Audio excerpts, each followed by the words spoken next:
자, 문법 요소에 피동과 사동에 관한 설명을 해드리겠습니다. 우선 피동과 사동이라고 하니까 학생들이 이렇게 둘이 반대인 줄 아는데, 피동의 반대는 능동이죠. 스스로 하는 것. 피동은 당하는 입장인 것. 경찰이 도둑을 잡았다라는 문장이 능동문이라면, 피동으로 바꾸면 당한 입장을 바꿔야겠죠. 당한 사람 도둑이잖아요.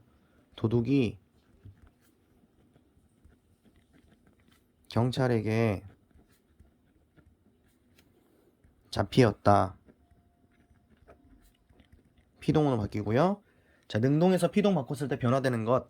우선 이게 서술어, 주어, 목적어였는데 바뀐 거 서술어, 주어, 부사어죠.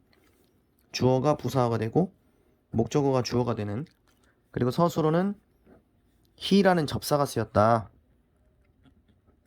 서술어 자릿수를 봤더니 위에 거 두 자리인데 아래 것도 두 자리네요. 자릿수는 변동이 없네요. 자, 이거 이렇게 물어본다는 거, 선택지에서.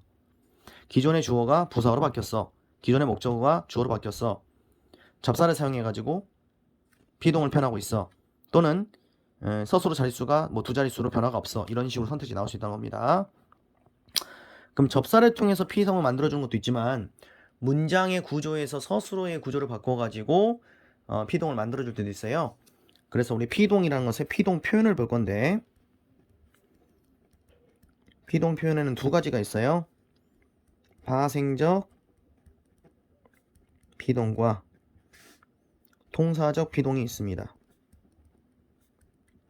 물론 어휘적 피동이라는 것도 있어요. 근데 어휘적 피동은 어휘 자체에 피동 의미가 들어간 것이라서 문법 요소가 따로 들어가 있지 않죠. 그래서 이건 피동 표현으로 보지를 않습니다.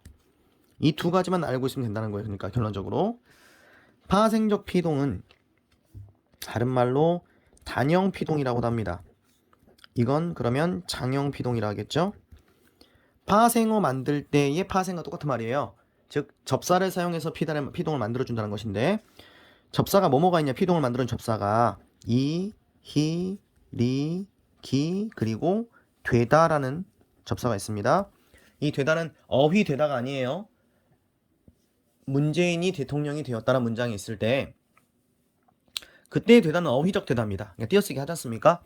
생각되다 이런 식의 명사 뒤에 붙은 되다 이런 것들은 붙여쓰기 하잖아요. 한 단어거든요. 그때의 되다가 접사예요.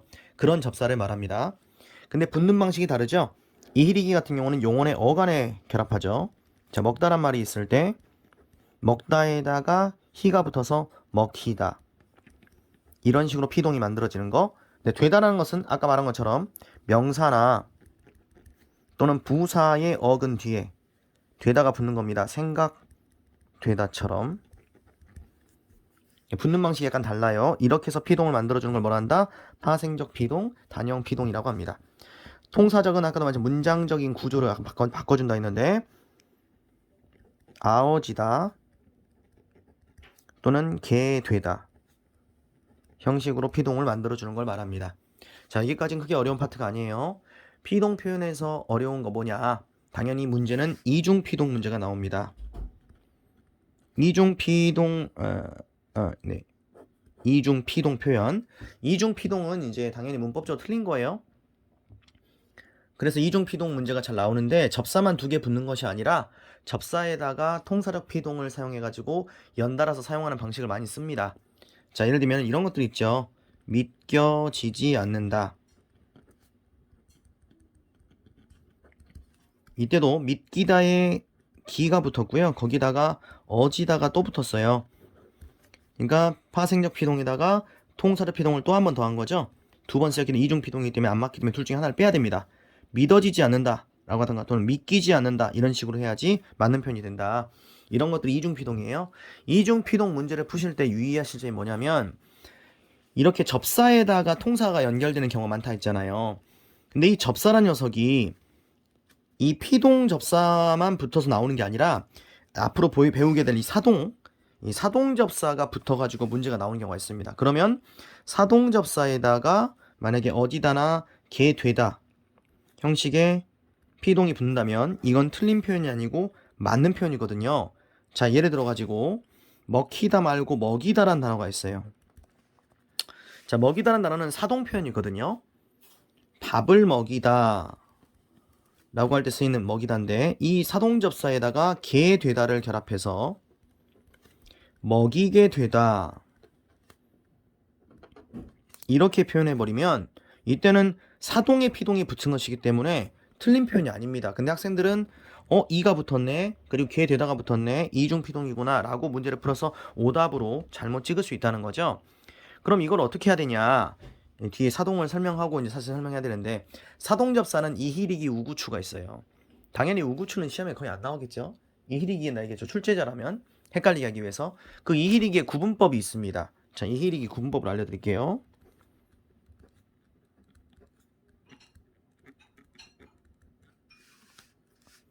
자, 이희리기 구분법 을사조약. 갑자기 역사 얘기 왜 나옵니까 선생님? 을을이라는 것은 목적격 주사죠. 목적어가 붙을 수 있으면 사동이다. 이렇게 분석하는 게 가장 빠릅니다. 그런데 이때 유의할 점이 하나 있어요. 그럼 피동에는 목적어가 뭐 붙습니까? 피동에도 목적어가 오는 경우가 있다는 거죠. 근데 우리나라 문법은 예외가 많아 어렵다 했었죠. 늘 말했지 않습니까? 근데 그 이제 목적어는 피동이 거의 나오는 단어가 정해져 있어요. 그게 뭐냐? 빼앗기다, 물리다. 요 두 가지로 거의 나오기 때문에 이건 목적어가 있는 피동입니다. 그리고 목적어가 있더라도 이걸 사동으로 분석하시면 안 돼요. 나머지 것들은 아까 먹이다 같은 경우, 먹이다, 먹히다가 있을 때 어떤 게 사동일까 분석을 한다면 둘 다 밥을 붙여보면 되는 거죠. 밥을 먹히다, 밥을 먹이다 할 때 먹이다가 어울리네? 그럼 얘가 사동이구나, 얘는 피동이겠구나, 이렇게 분석하면 돼요. 그래서 이렇게 이중 피동 문제 나왔을 때 접사가 붙어있다면 이 접사가 먼저 피동인지 사동인지를 먼저 구분하는 걸 해보시고, 사동 접사가 있다면 그 녀석은 틀린 게 아니겠구나 라고 생각하고 풀면 되겠죠. 그렇게 풀이하시면 된다. 자, 그 다음에 피동 표현 설명했고요. 사동 표현으로 가볼게요. 요즘 교과서에서 사동도 많이 빠졌어요. 그래서 피동만 나오는 경우가 많은데, 그럼에도 불구하고 사동을 알아야 되는 이유는 사동 가지고 페이크를 쓰기 때문에 사동을 알아놓으셔야 됩니다. 사동도 마찬가지로 파생적 사동과 통사력 사동이 있습니다. 자, 이것도 당연히 단형이라 할 것이고요. 이건 장형이라 하겠죠.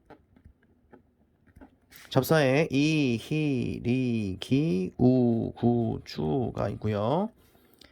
시키다라는 접사가 있습니다. 아까 되다와 똑같아요. 명사나 부사에 붙어야 돼요. 요거는 어간에 붙어야 되고요. 통사적 사동은 뭐뭐게 하다 또는 뭐뭐도록 만들다. 근데 이 게와 도록은 호환이 가능해요. 하다와 만들다도 마찬가지입니다. 그래서 게 하다, 게 만들다, 도록하다, 도록 만들다 이렇게 해도 다 사동이 된다는 거죠. 여기도 마찬가지로 둘이 이렇게 붙어가지고 이중 사동이 있다. 그건 틀린 표현인데 이하고 우란 녀석의 접사는 연속에 붙을 수가 있어요. 자다라는 말에다가 이가 결합하고 우가 결합하면 재우다가 되죠. 이런 식의 접사가 두 개 붙은 이하고 우가 붙은 접사 연속 붙은 이중사동은 이건 맞는 표현입니다. 이렇게 하면 틀리겠지만요. 이해되셨죠? 그래서 재우다, 세우다, 태우다 같은 것들이 있어요. 그리고 요 단형사동에 파생사동에도 중의성이 있습니다. 무슨 중의성이 있냐? 이번에는 간접사동과 직접사동의 중의성이 있는데, 직접사동은 내가 직접 해주는 겁니다. 간접사동은 하게 하는 거고요. 그래서 이런 말이 있잖아요. 엄마가 지금 나이가 한 고등학생의 나이를 데리고 식당에 갔습니다. 밥 먹이고 있었는데 아버지한테 전화 와요. 여보 뭐해? 그랬더니 엄마가 하는 말이 뭐라 그래? 지금 애기 밥 먹이고 있어. 그러죠. 먹이고 있어. 다 큰 애인데 엄마가 턱받침 해놓고 밥 먹이는 게 아니죠. 아이를 그냥 밥을 사주면서 앞에서 밥 먹을 수 있도록 지켜봐 주는 거, 그것도 먹인다고 합니다. 그건 내가 직접 하지 않기 때문에 간접사동이라 하거든요. 근데 그 아이가 고등학생이 아니라 만약에 3살짜리 아이다. 그럼 엄마가 턱받침을 해놓고 진짜 입에 떠먹여 주겠죠. 그때도 먹이다 하잖아요. 그건 직접사동이죠. 그러니까 개되다라는 표현이라든가 개하다라는 표현이라든가 도록 만들다는 이거는 간접의 의미만 돼요. 간접 사동만. 그런데 위에 나와 있는 파생적 사동 이 녀석은 직접과 간접의 의미를 모두 가질 수 있다는 겁니다. 아이를 차에 태웠다 이때도 꼬맹이일 때는 뿜어서 태울 수 있고 그냥 큰 아이일 때는 야타 그래가지고 태울 수 있겠죠. 둘 다 되잖아요. 그런 식의 중의성이 발생한다는 겁니다. 이 피동사동 파트가요 사실상 문제가 가장 어려운 것 중 하나예요. 문법 요소에서는. 그래서 이 부분을 좀 잘 공부를 해놓으셔야 될 것 같습니다. 자, 이상 피동사동 설명을 마치도록 하겠습니다.